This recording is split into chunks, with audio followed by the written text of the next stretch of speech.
دے دے تو وہ طلاق واقع ہوتی ہے یا نہیں؟ 1400 سال کے گزرے ہوئے علماء کا یہ عقیدہ ہے کہ غیر نیت کے بھی اگر طلاق دے دے تو طلاق واقع ہو جاتی ہے، لیکن اس کے برخلاف جناب جاوید احمد غامدی صاحب کہتے ہیں کہ اگر بغیر نیت کے طلاق دے تو طلاق واقع نہیں ہوتی ہے۔ اب سوچئے کہ جس آدمی کا ایسا عقیدہ ہو، جس آدمی کے نظریات گزرے ہوئے 1400 سال کے علماء کے اجماعی عقیدہ کے برخلاف ہو اور قرآن و حدیث کے صریح نصوص کے خلاف ہو، ایسے آدمی کی بات کیسے معتبر ہو سکتی ہے؟ اب آئیے جناب جاوید احمد غامدی صاحب کے اس نظریہ کا جائزہ لیتے ہیں جو انہوں نے غار حرا میں نازل ہونے والی پہلی وحی کے منظر پس منظر اور اس سے جڑے واقعات کا انکار کرتے ہوئے اس کو افسانہ قرار دیا ہے۔ جناب جاوید احمد غامدی صاحب کا یہ نظریہ در حقیقت انکار حدیث پر مبنی ہے۔ بخاری شریف کی تیسری روایت میں صراحت کے ساتھ غار حرا میں نازل ہونے والی پہلی وحی کے منظر اور پس منظر اور اس سے جڑے واقعات کا ذکر ہے۔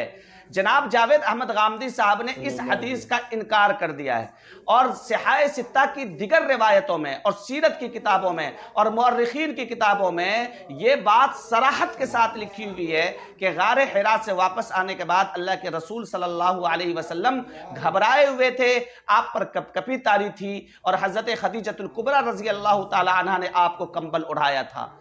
اس کا انکار گزرے ہوئے 1400 سال میں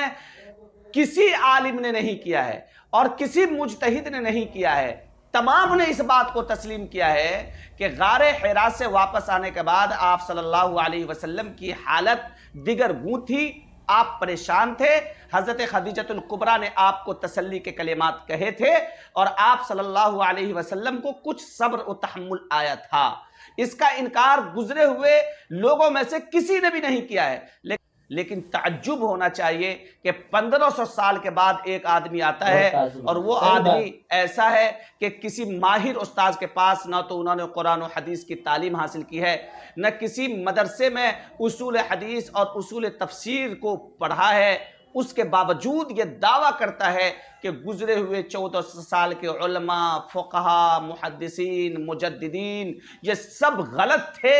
یہ سب ایک افسانہ کو آگے بڑھا رہے تھے اور ایک موضوع روایت کے پیٹھ پر سوار ہو کر لوگوں کو گمراہ کر رہے تھے، لیکن میں جو کہہ رہا ہوں یہی صحیح کہہ رہا ہوں اور یہی صحیح بات ہے، تو کیا اس پر تعجب نہیں ہونا چاہیے؟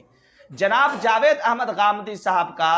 جو نظریہ اس ویڈیو میں آپ تک پہنچا ہے، یہ نظریہ اس لیے ہے کیونکہ یہ حدیث کو تسلیم نہیں کرتے ہیں۔ وہ کہتے ہیں کہ ہمارے لیے حجت صرف قرآن ہے، ہم حدیث کو تسلیم نہیں کریں گے، ہم اسی حدیث کو مانیں گے جو حدیث قرآن کے موافق ہو۔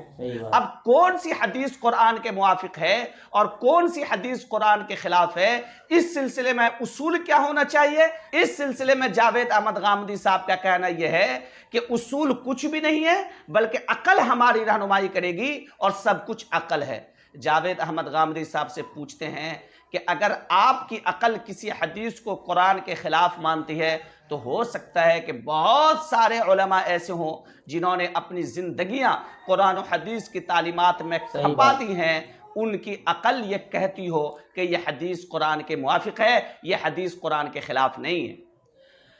جاوید احمد غامدی صاحب نے اپنے اس نظریہ کی ترویج و اشاعت کے لیے سوشل میڈیا کے مختلف پلیٹ فارم کا اور ٹی وی چینلز کا سہارا لے کر کے بہت سارے بھولے بالے نوجوانوں کو گمراہ کر دیا ہے۔ کوئی دو رائے نہیں ہے کہ ہر فن کا ایک عالم ہوتا ہے اور اس فن سے متعلق بات اسی عالم سے پوچھنا چاہیے۔ اگر آپ بیمار پڑتے ہیں تو کسی عالم سے اس بیماری کے بارے میں نہیں پوچھتے بلکہ آپ ڈاکٹر کے پاس جاتے ہیں۔ اگر آپ کے گھر میں کوئی دروازہ خراب ہو جاتا ہے، کھڑکی خراب ہو جاتی ہے تو کسی ڈاکٹر کے پاس نہیں پہنچتے بلکہ آپ کارپینٹر کے پاس پہنچتے ہیں، ذکر کرتے ہیں۔ اگر آپ کسی مقدمہ میں پھنس جاتے ہیں تو ڈاکٹر کے پاس نہیں پہنچتے، انجینئر کے پاس نہیں پہنچتے بلکہ عدالت جاتے ہیں، وکیل سے ملتے ہیں، ایڈوکیٹ سے ملتے ہیں اور اس سے اپنے مسائل بیان کرتے ہیں اور اپنے مسائل کو حل کرنے کی کوشش کرتے ہیں۔ لیکن شریعت کتنی مظلوم ہے کہ اس سلسلے میں اگر ہمیں کسی سے کچھ پوچھنا ہوتا ہے تو ہم ماہر عالم سے نہیں پوچھتے، مفسر سے نہیں پوچھتے، کسی محدث سے نہیں پوچھتے، بلکہ پہنچ جاتے ہیں ایک ایسے آدمی کے پاس جنہوں نے شریعت کا علم حاصل نہیں کیا ہے، کسی ماہر آدمی سے شریعت کو نہیں سیکھا ہے، بلکہ اپنے مطالعہ سے، اپنی عقل سے اس نے شریعت کو سمجھا ہے، اور ہم سمجھتے ہیں کہ وہ بہت ماہر آدمی ہے۔ جی نہیں، یہ آپ غلطی کر رہے ہیں۔ جناب جاوید احمد غامدی صاحب کا بھی شمار انہی لوگوں میں ہوتا ہے جنہوں نے مطالعہ کر کے تعلیم حاصل کی ہے، لیکن ان کے علم میں پختگی نہیں ہے، ان کے علم میں ٹھہراؤ نہیں ہے۔ جو ٹھہراؤ باضابطہ علم حاصل کرنے والے لوگوں میں ہوا کرتا ہے، وہ ٹھہراؤ جناب جاوید احمد غامدی صاحب کے علم میں نہیں ہے۔ اس لیے ان کا یہ اعتراض انتہائی پھسا ہے، ان کا یہ اعتراض ایسا ہے کہ جس کا جواب دینے کی کوئی ضرورت نہیں ہے۔ جہاں تک بات یہ ہے کہ جناب جاوید احمد غامدی صاحب نے سورہ نجم کے واقعہ سے غار حرا کو متصادم قرار دیا ہے، اور کہا ہے کہ غار حرا کے واقعہ میں تو یہ ہے کہ آپ صلی اللہ علیہ وسلم پریشان ہو گئے تھے اور حضرت خدیجۃ الکبریٰ کے پاس پہنچے تھے اور کہا تھا زملونی زملونی،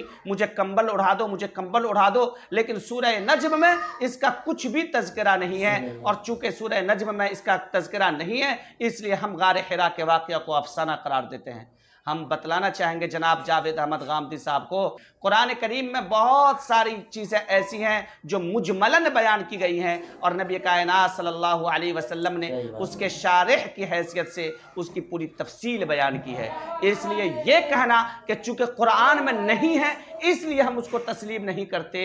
یہ آپ کی ہٹ دھرمی ہے، آپ کی ضد ہے، اور امت مسلمہ کے بھولے بھالے نوجوانوں کو گمراہ کرنا ہے۔ سورہ نجم میں حضرت جبرائیل امین علیہ السلام سے نبی کائنات کی 2 مرتبہ ملاقات